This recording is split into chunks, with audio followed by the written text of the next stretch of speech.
Don't have a choice. I know. Nice. How are you all? Good. Thanks for the packet. Yeah, we're just waiting on you. Ready? Guys ready? All right, it's 12 noon straight up. We will call the meeting of Mud 39 to order. First item on the agenda would be to receive any comments from the public. All right, hearing none, we're moving on. Item number 3, consider and act on the request for adjustments to the relief from the specific charges imposed by the district. Nothing for me. All right, the consent agenda includes 4 items. I do have one slight adjustment to the minutes that I noticed. And it's the same thing that we saw with the trustee, just the fact that on item number 17 of our minutes, it relates to the trustee board stating that it was agreed to unanimously. And we corrected that at the trustee meeting, so we probably should correct it in our minutes as well. Any other comments or questions about the consent agenda?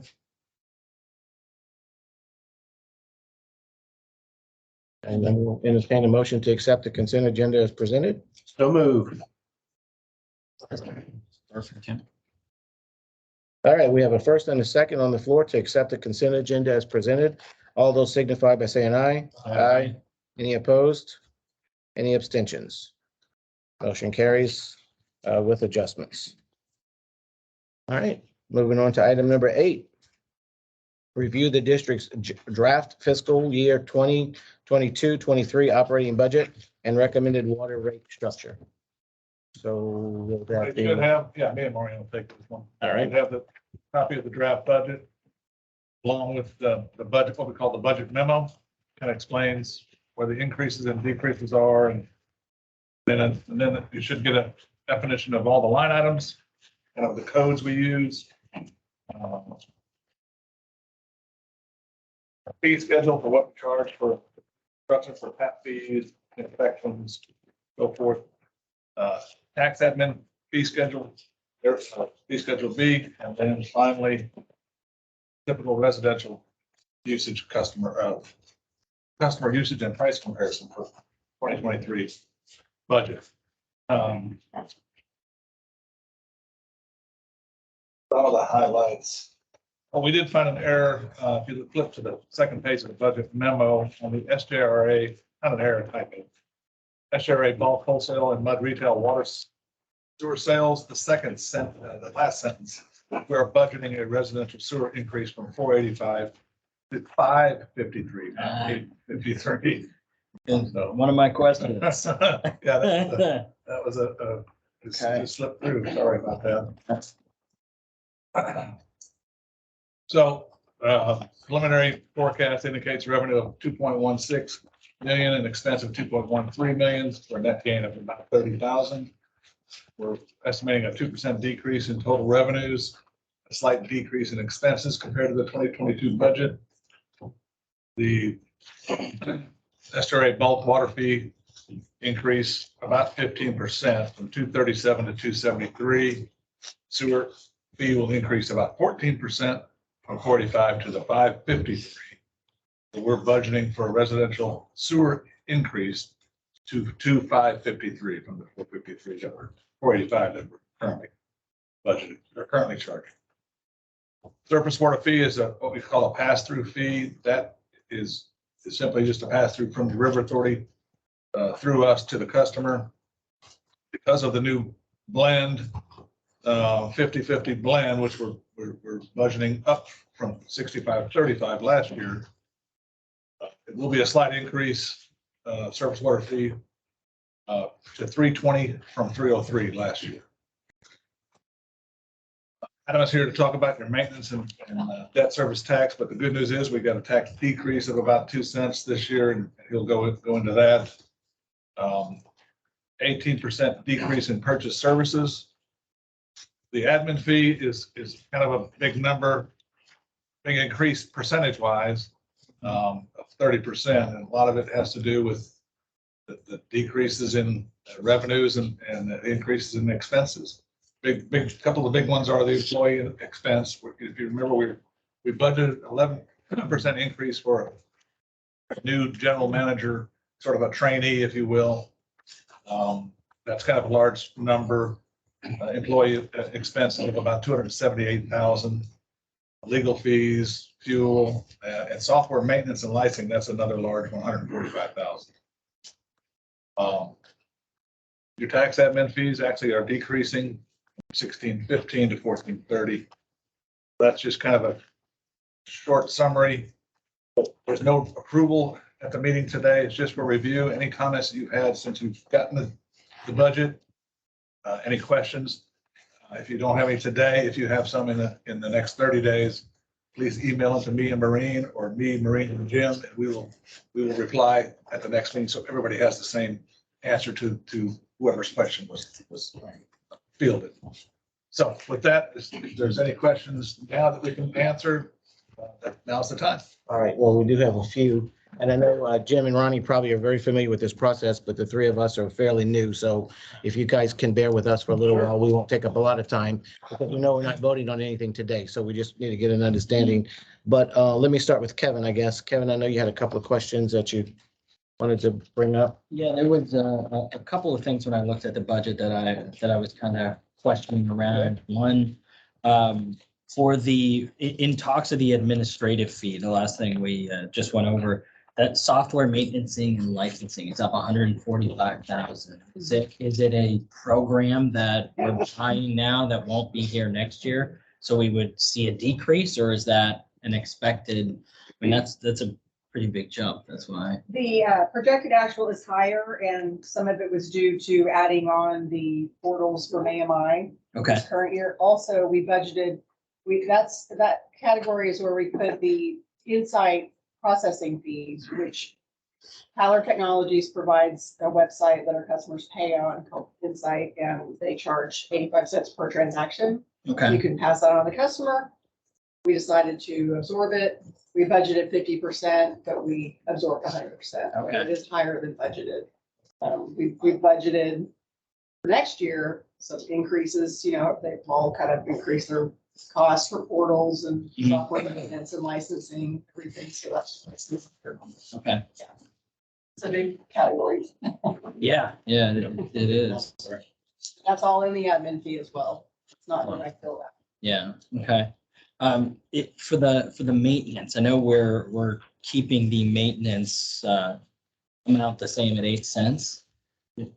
I'm not, I guess I'm surprised. I would have expected that to increase just because of overall costs of labor, costs of equipment. What, do you have a reason why that remained the same? Sometimes we'll take a reduction in the debt service and roll a penny or two into the maintenance for that reason. Yeah, This okay. year, we don't feel that we needed to do that. okay, Okay, we took care of a lot of stuff with FEMA in the last few years, 2019 and 2020, on some of the damages that were caused by the FEMA storm, or Hurricane Harvey storm. So now it's just routine maintenance. We don't have any foresee any big projects out there on the horizon for Bud 39. okay, Also, if you look on that page, you have on the budget, Mhm. at the very bottom of it, you're ending the year 17 months, basically. Yeah, you've got plenty of coverage, yeah. Very healthy. okay. Yeah, I saw that, having 17 months, so. So, I'll let you guys go ahead and. I would say those are pretty much all the questions that I had, actually. yeah, just if you have questions, please email us we'll answer them as they come in. And if you got any questions on any of the paperwork or the definitions, again, what we're here for. It's important. There is one, the very last sentence, the monthly fee from MUD 39 is projected to decrease. Can you tell me a little bit about the monthly fee on just how that works?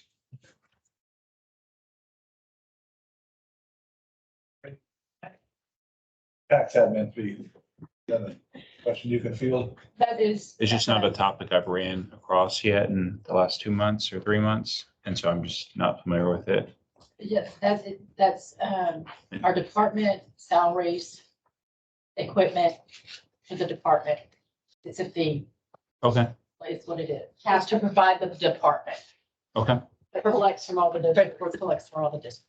based on Okay. half parcels and half value. Value, right. Right. okay. So when you say the department, you're talking about the administration, the tax administration department, separate and apart from all the other fees that Right. Yes. we get. Yeah, from I was able to find Yes. that. So, yeah, it started to make a little bit more sense once I found fee schedule B. I just, again, I haven't been through a full year cycle, so just want to make sure I understood. That's it. That's all I have. Right? Kim, anything? I got a couple of questions. And I appreciate the fact that we can ask questions and that you guys are gonna come back to us as a group to answer those. So if anybody does email you, we can expect we'll all hear the answer to that at the next meeting. Yeah. So that's very good. One of the questions I did have, Kevin covered a good bit of them, but on item number 2, on the budget, draft budget, well, that's my item number 2, I'm sorry. Yeah. It's down under other revenues. It's got a projected actual for this year of 202 and nothing proposed for 2023, but yet we see it in 2021 and negative of in 2020. What is that other revenue? Goes Woodlands Water. I think that was a FEMA reimbursement for those 2 years. Oh, it could have been, Yeah, yeah. I'm pulling it up right now so I can look at the Could have detail. been. So that would have been 2020 and Yeah. 2020, 2021 and 21, 2022. 20, Yeah, we had 21, two current year. projects there. Yeah. Is that what it was? I'm still trying to get in there. Have an update to do. So just under normal circumstances, since it's not budgeted and it pops up, then can we assume, I mean, we'll get the details on it, but can we assume it's something like a FEMA reimbursement or something? We didn't do anything extra to generate revenue, I guess is my question. We don't No, anticipate. we would have- Item, and normally there's not other revenue, to speak of, so, well, we had the VAT reimbursement. That value added, what is that?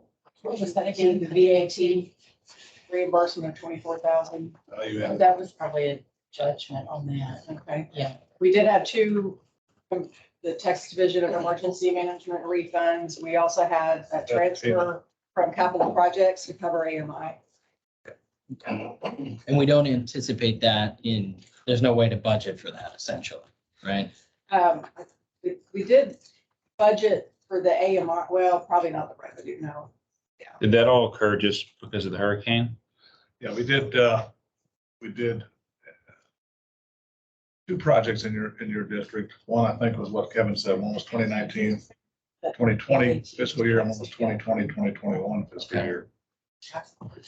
And they reimbursed us 90% of the project cost. And I think that's that 202. I think that number is the actual reimbursement for that, less the 24,000 for the VA. I had just one other question for now, and I'll have some questions later. So under the capital outlay, there's just a small number, but I guess my question is that an actual cost, is actual outlay, or is it like a contingency? Are we just putting something out there in case we have to have that capital outlay?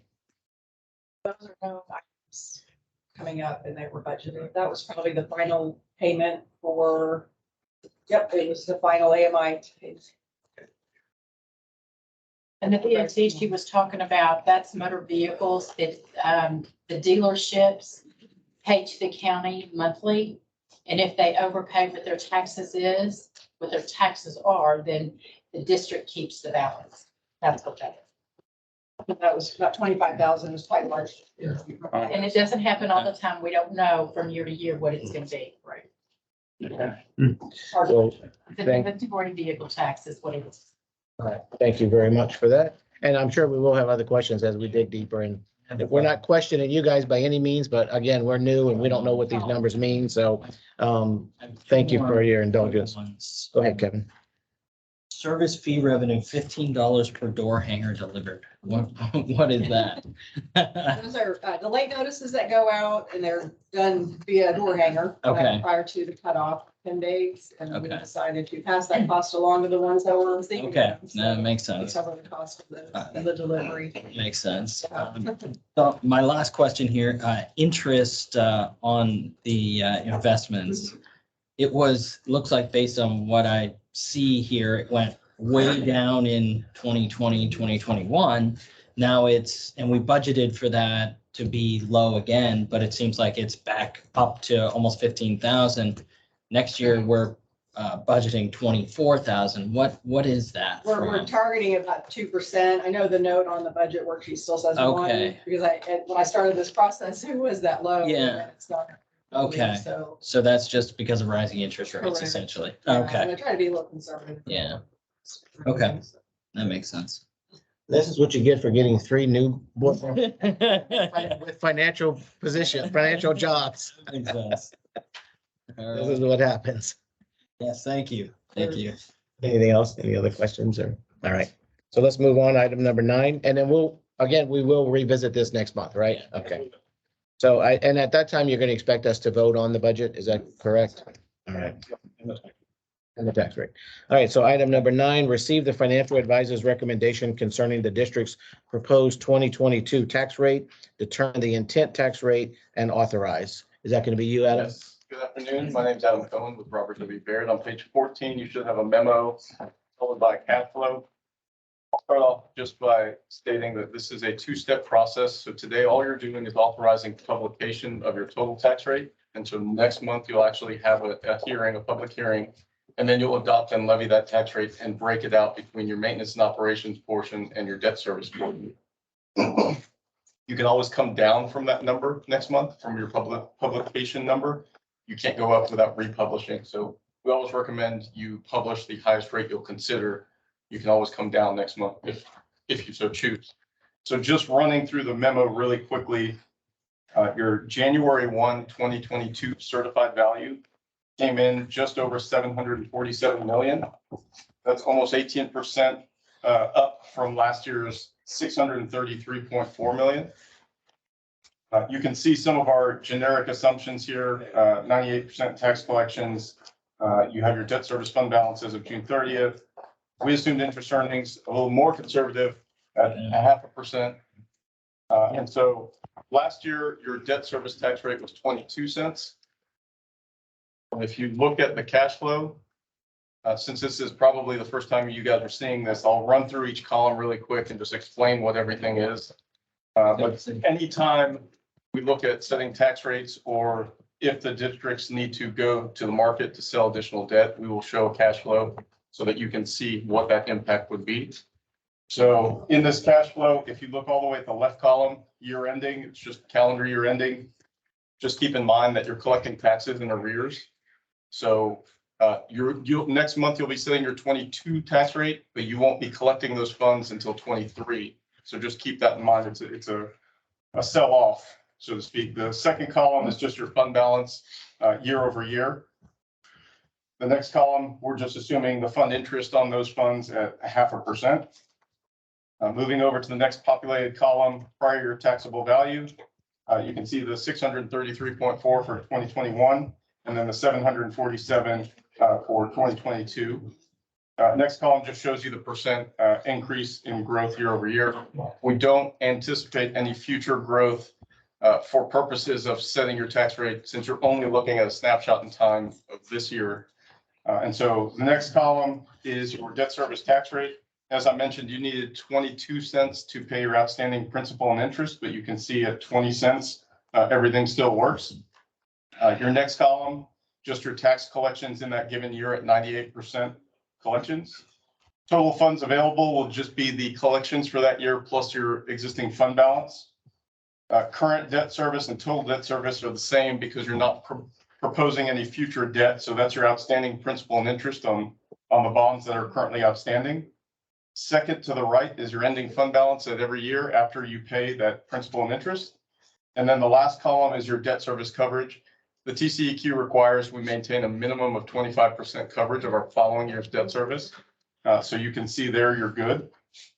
And then some of the more important information towards the bottom. In that top box, it goes into a little detail on your M&O rate. You can see in 2021, you levied 8 cents for maintenance and operations. And you can see that generated about $496,000. This year, we're recommending 8 cents, which is the same as last year, and it would generate $585,000. You can see the parity rate is 6.78 cents. So if you want to generate the same amount of funds as last year based on your new value, you would need 6.78 cents. And then the next line, M&O rate to balance your budget, 5.5 cents. And then the maximum authorized M&O rate is 25 cents. Keeping in mind, you can see all the way at the bottom of that first box, the value of a penny in your district is around $73,000. The middle part is tax bill information. So you can see the last year's average homestead value was $205,538. So that average tax bill was $617. This year it went up to $227,558. And so at the recommended tax rate of 28 cents, the average tax bill would be $637. So it'd be an increase of about $20 year over year. The percent change, 3.3%. And then another way to look at the value of a penny is on your tax bill, and each penny is worth about $23 on the tax bill. And then all the way at the bottom, this information is more informative for Senate Bill 2. You guys are still considered a developing district, so you follow the guidelines of a traditional district, meaning if your tax rate, your average tax bill goes above 8%, which you're at 3.33% right now. But if you were to go over 8%, your residents could petition for a rollback election, keeping in mind that if a rollback election is successful, it only impacts your maintenance and operations rate because your debt service tax rate is pledged to outstanding bonds. So proposed tax rate, 28 cents. Total parity rate would be 27.1 cents if you didn't want your residents to increase the tax bill at all. You can see the designation is developing district. Total rate to avoid a rollback election, 29.26 cents. And then the rollback rate of 7.8 cents on your M&O rate. So we're proposing an 8 cents. So if you did go to an election for some reason and it was rolled back, your tax rate would be rolled back on the M&O side from 8 to 7.8 cents. But since you're under the 8%, you're not subject to the petition. And so I'll pause there to answer any questions. I just ran through that really quickly. Hopefully it's informative information. And just to remind you, all you're doing today is authorizing publication of that total tax rate. And then next month, you'll actually break out the pennies and levy your tax rate. So if I understand this right, if we move forward with this the way that it stands, and next month we have a discussion and we decide that we want to leave the tax rate the same as it is in the current year, then we wouldn't be able to, right? That's what, okay.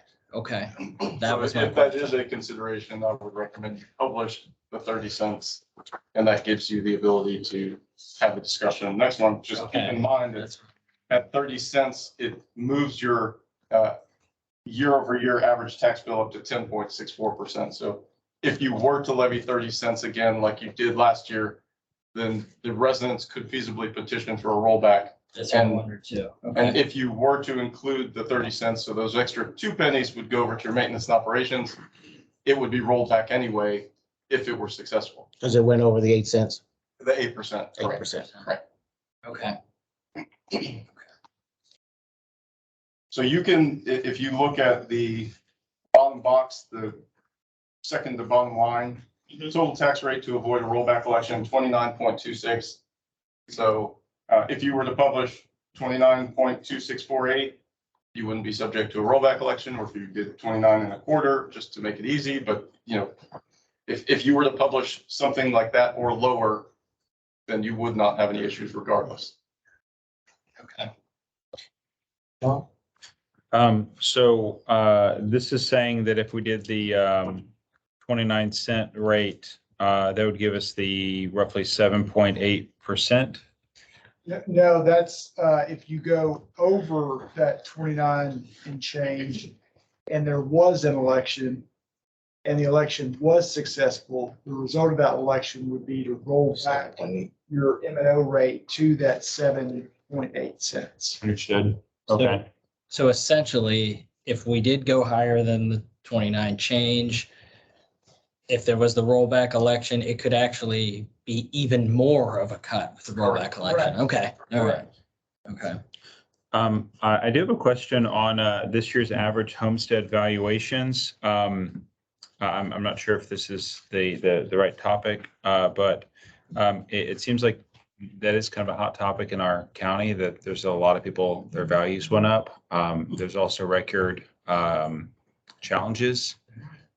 This seems like it must be based on an assumption that people are not going to challenge. No, those numbers come from the appraisal district. And these should only include, correct me if I'm wrong, these should only include the homesteads that have been settled to date. Exactly. It doesn't include anything that's currently uncertified. So if you look on the first page, we're showing about 20.7 million of uncertified value. So if those had homesteads on them, they're not included in this number Right. Okay. because they haven't been settled yet. All right. So if that's the case, then that 227 could change. That value could, Not at this point, not once I mean, it's certified and that's what it is. If it changes, it'll be next year. Okay. Your ultimate value could change in the district that you're levying your tax on, that you could end up with a little bit more revenue if some of those protests are lost. This assumes that every single protest that's remaining is won by the protesting taxpayer, but that's not going to happen. So most likely you're going to have a little bit more than that 20.7 million, but that's not going to show up in your average residence. It's just going to show up in your total tax value that you're levying a tax. Probably not going to make a material difference. We get correction rolls every month and it's adding exemptions, deleting exemptions. So your value just kind of goes like this, you know? Okay. So this is really not going to change that. I have a question on the collection rates. Is that pretty accurate? 98%? Usually better than that. 99. We're at 99. Okay. Collections are. It's another conservative assumption. It's kind of like leaving out the uncertified. It's just trying to, and then also not assuming that you have any value increase in future years, which of Okay. course, I think in most cases, we're going to think there will be over time, but it all is part of a very conservative model because we're dealing with taxpayer funds, budgeting, to try to not overestimate what the revenue is going to be. yeah, Page 12 showing it's. We're at 99.73 right now as of today. Yeah. That sounds great. I appreciate people paying their taxes. Excellent. you have any questions? That's good. Great. Thank you, Ms. Jeannie. Any questions? I just have, well, I have two questions. One is, does any of this take into consideration any of the annexation that we're considering? So that won't even come into play at all in the next operating year. Is that correct, as my understanding? And going forward, if it were to come into play, it would still be separate and apart. And they have their own, that section would have its own taxation and its own. Yes and no. Very good question. And from the district's perspective, it's kind of the district gets to have its cake and eat it too, for the existing district, because what you would have in the defined area is you would have whatever the value is, let's say it, comes on at, or I can't remember how many acres we're talking about here. 153, I guess. Yeah, so let's say it's, $100 million, less than $1 million an acre that comes on. So that $100 million you would get whatever your tax, the existing tax rate is. So if it's 28 cents or 29 cents, whatever y'all decide, you would get that revenue from that 100 million of AB. On top of that, there would be bonds issued to fund the infrastructure cost for that area. The bond infrastructure, I'm just making up numbers, but it could be, 75 cents. So you got, $1.03 if you do 28 cents. And so in that case, whoever is living or is the taxpayer in the defined area would pay $1.03. And whoever is not in the defined area, so the existing part of the district, would pay 28 cents. And so the remaining district gets the value of the tax revenue, that 100 million of additional assessed value that you could use for whatever, build your reserves, further reduce your rate from 28 cents, whatever you as policymakers decide to do. But so the answer is yes and no. So yes, you get the revenue. No, it wouldn't be completely separate. It would be an additional tax for the defined area for debt service. And then my other question is, suppose we publish this tax rate at 28, and then next month we decide there's some numbers that we forgot or we missed. Is it better and a more conservative approach to publish a little higher and then settle on something less? Yes. So if the board has any possible thought of wanting to go higher than 28, I'd say publish at that higher rate, and then you could always come down. Otherwise, you'd have to reboot this whole process. You'd have to approve another notice to go out. You'd have to pay to get another notice in the courier, and then you'd have to do the whole hearing and rate consideration again in October. So yeah, if y'all are considering possibly 29 or 30, but 30, you gotta remember Right, the put us over rollback the possibility. 29 could be kind of a middle area if y'all want to possibly consider higher. I mean, that's $73,000, what we're talking about. That's what that would generate. And then y'all could talk about it next month. Do we want the extra 73,000 for our reserves or whatever, or not? I have one question about, maybe, I guess in like 2 years. So if we're kind of right on the border, we need to stay, at 29 cents and change to avoid, it sounded like we need to do that so we don't turn into a non-developing district. So those are two different concepts. So the developed versus developing district concept is determined based on the amount of infrastructure that's been constructed to serve the projected ultimate development in the district. Okay. And if you hit that 95% metric, and your engineer certifies as to whether you have or have not, then if you're over 95% of your infrastructure in place, then you're a developed district and you're subject to 3.5% before you have a rollback election. If you're under 95% of the infrastructure in place, and that's what your engineer for this district is certified to, then you have the 8% rollback rate. So that's where the developed versus developing district, but the metric for whether It you're gives us a little bit of developed- cushion. So it's good to be developing for when it comes tax time, because it gives you more flexibility. You're not as hemmed in. You don't have a whole 3.5%. It's not very much flexibility. 8% gives you a lot more flexibility. And What's our developed rate? What? What's our developed rate? Well, I mean, what's our percentage? Yeah, what's the Yes. percentage you I just, don't know. That's an engineer question. He makes the certification on the exhibit for your resolution, but I couldn't tell you off the top of my head.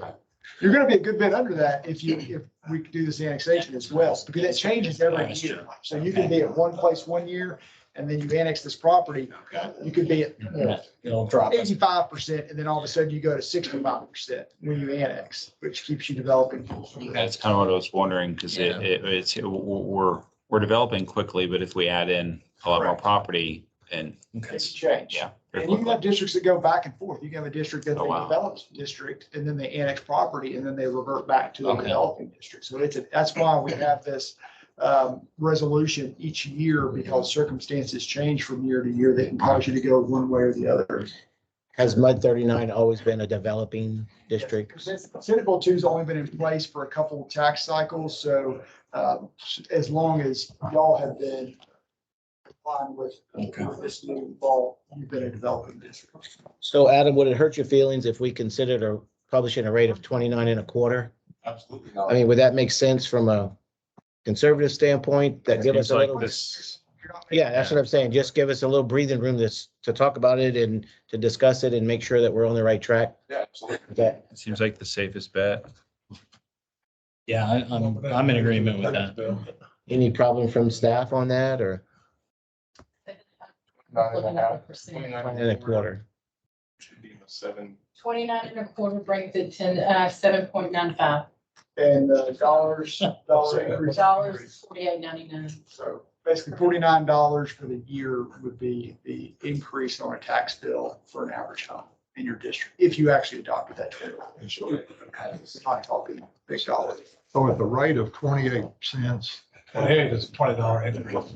which appraised value is higher, I would still think that the residents are gonna face a little bit of increase in tax. Well, $50, that's what they're saying, $48.99.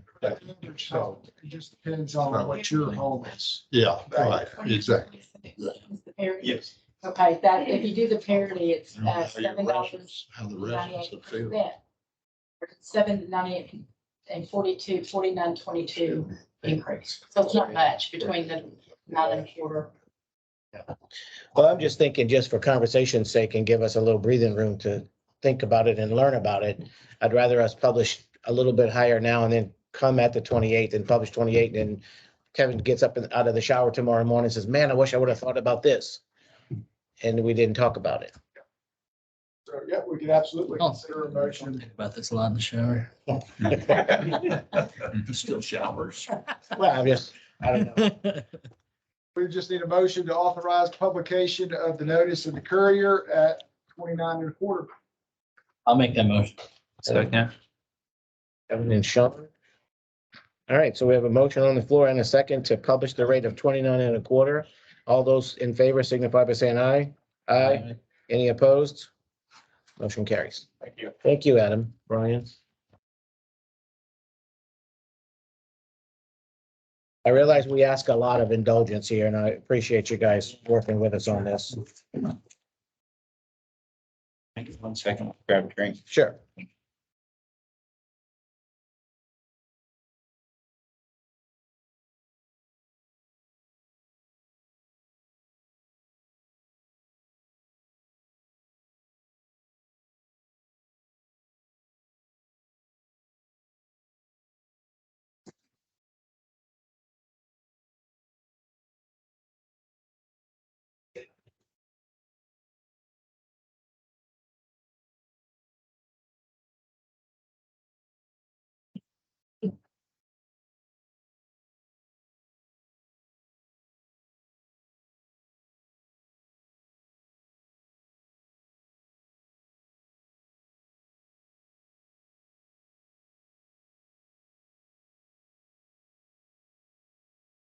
All right, so moving on to item number 10.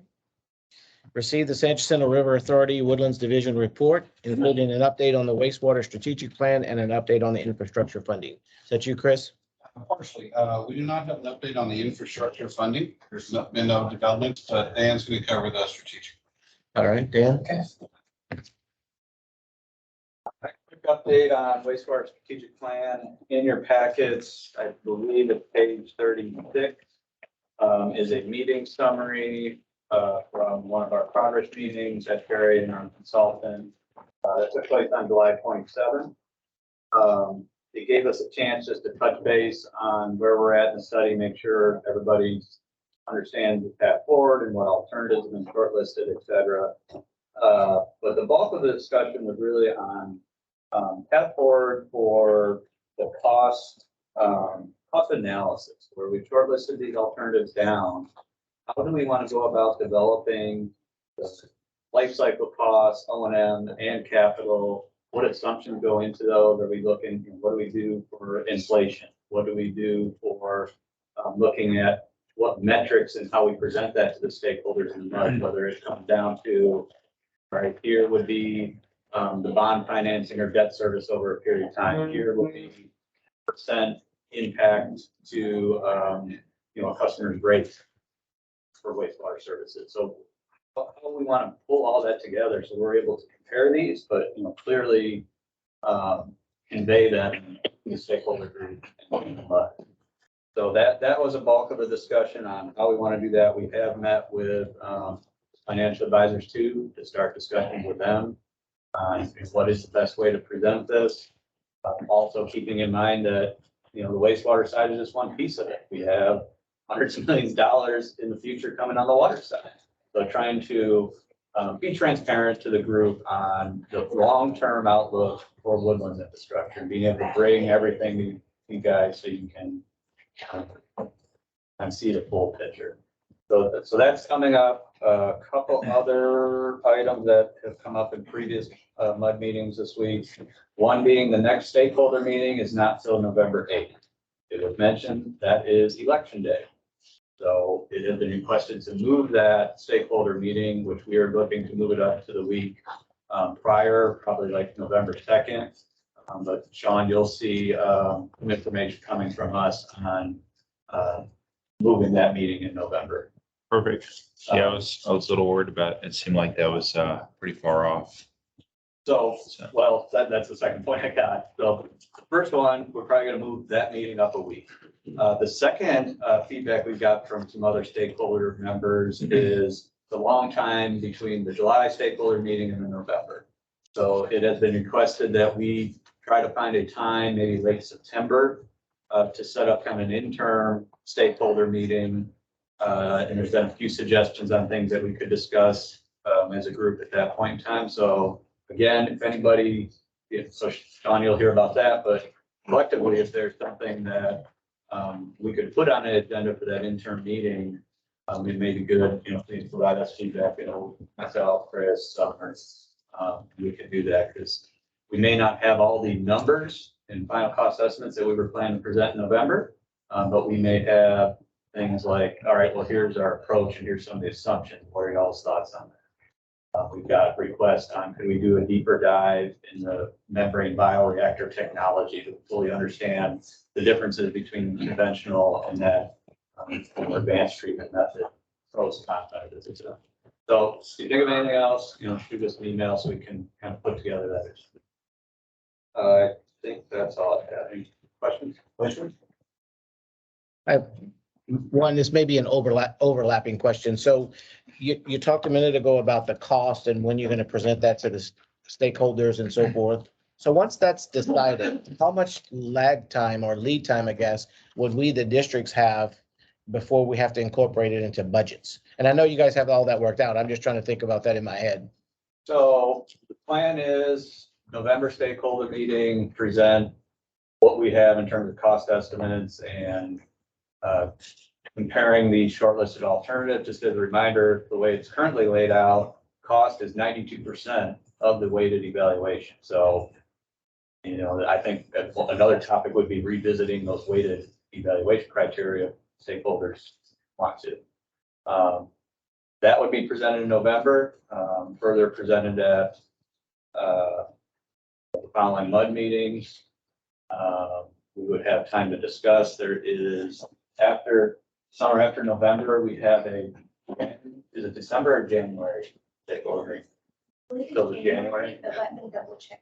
So really, in the January timeframe is where we're looking for stakeholder and MUD agreements on path forward to, all right, consolidation, alternative X looks feasible. We want to carry further with that alternative into a phase 2. So, I don't think, you got to start thinking about the budget, but really the next phase is like a phase 2 where we already have funds allocated to perform. So Yeah, the bond that we sold in FY17, there's about $25 million right now set aside for projects. If the MUDs decide to go towards consolidation, that 25 million is used for the consolidation and gets you through about 3-4 years worth of stuff. So budget impacts, you're gonna start talking about them now, but probably won't see any true impacts for about 2, 3, 4 years. Yeah. Okay. That was my question. Okay. Thank you, Dan. Yeah.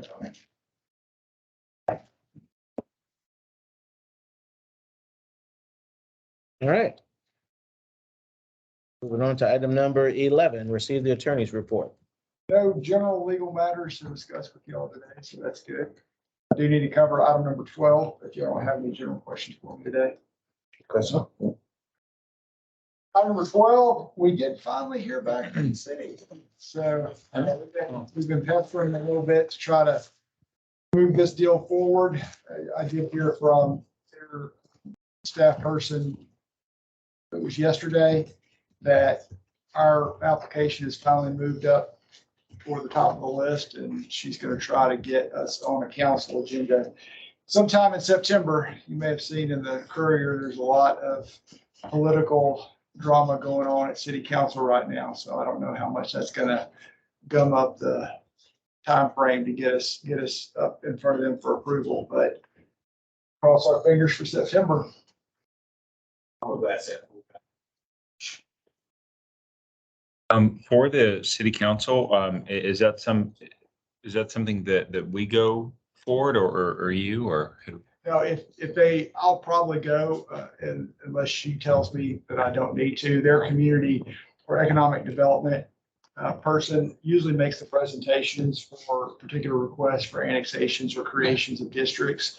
And she usually takes the lead on that discussion with council. I usually go for clients to be available if council has questions or not, if city council has questions, but board members should not need to. Is it likely that there's gonna be a very heavy discussion at the council meeting, or is it kind of a done deal by the time it gets there?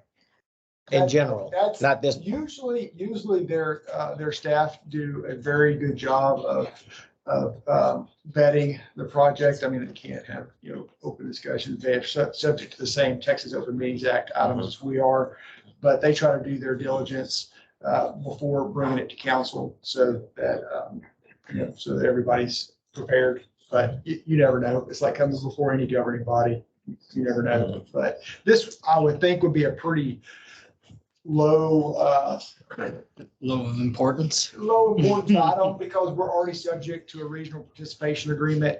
The likelihood that the Woodlands is not going to incorporate before the end of that RPA is ridiculously low. I mean, it's just, to me, it's a question of when, not a question of if.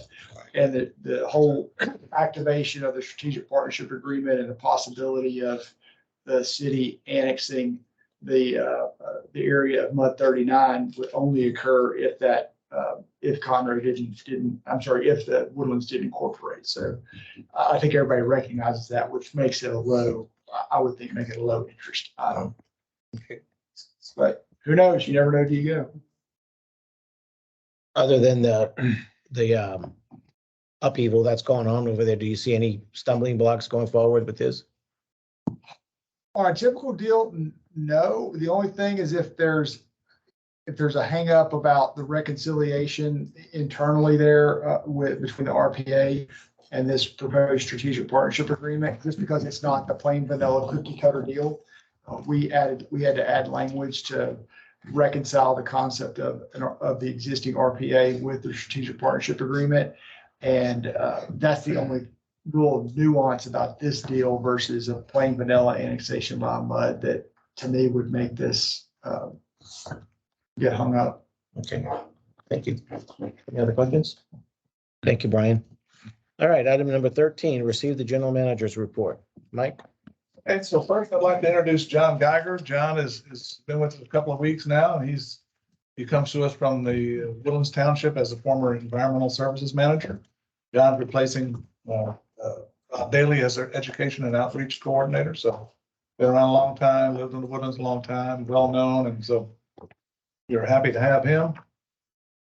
In the packet, there's a couple of thank you notes and raises for our customer service accounts coordinator, Margot Anderson. Happy to get those.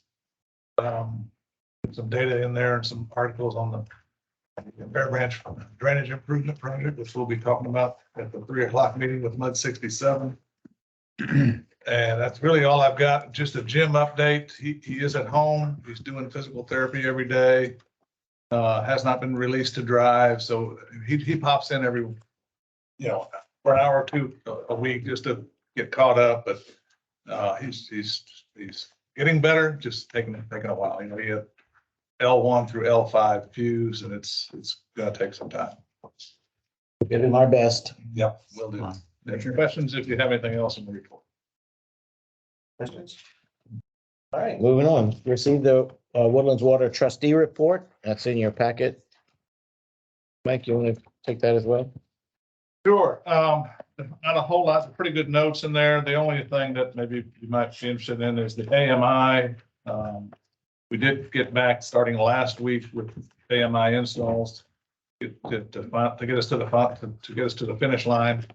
The 2-man crew, so it is going slower. Some of these meters are the bigger kind of problem meters. They're gonna have to cut roots out. We've kind of put these off till the end, so. We're hopeful we'll get done with AMI by the end of the month. And then we can start our warranty. Believe it or not, it's been 2 years since we started in your district, by the way. We started in August of 2020. So all those meters have been in the ground 2 years, but the warranty has not even started yet. So that's a good thing. By the time they start breaking, right, when the last one goes in, right? Thank you, Mike. Yes, sir. All right, item number 15, recess to, no need. 16, we're already reconvened, so any discussion for matters to be placed on future agendas? I have a hearing and the tax rate. Budget and the tax rate. So just so those of us who are new know, at our next meeting, we will have already published the rate of 29.25. We have a proposed rate of 28 at this point. So at that meeting, we'll discuss, I guess, which of the rates somewhere between there that we would want to decide on. So if there's any questions that you guys have that we need to get answered, we probably need to get it to the staff before and give them enough time, which I know for them, this I is, think we're looking for them before September 6th. We have one more final budget meeting September 8th, just before the next round of board meetings. If you could do it on or before the 6th, that'd be helpful. right. And just a reminder to us new guys is we cannot talk amongst ourselves outside of the meeting. Right. 3 or more of us would constitute a quorum. So if we have questions, direct them to staff, not to each other necessarily. Yes. All right, anything else? Other than that is the case. 12:51, we are adjourned.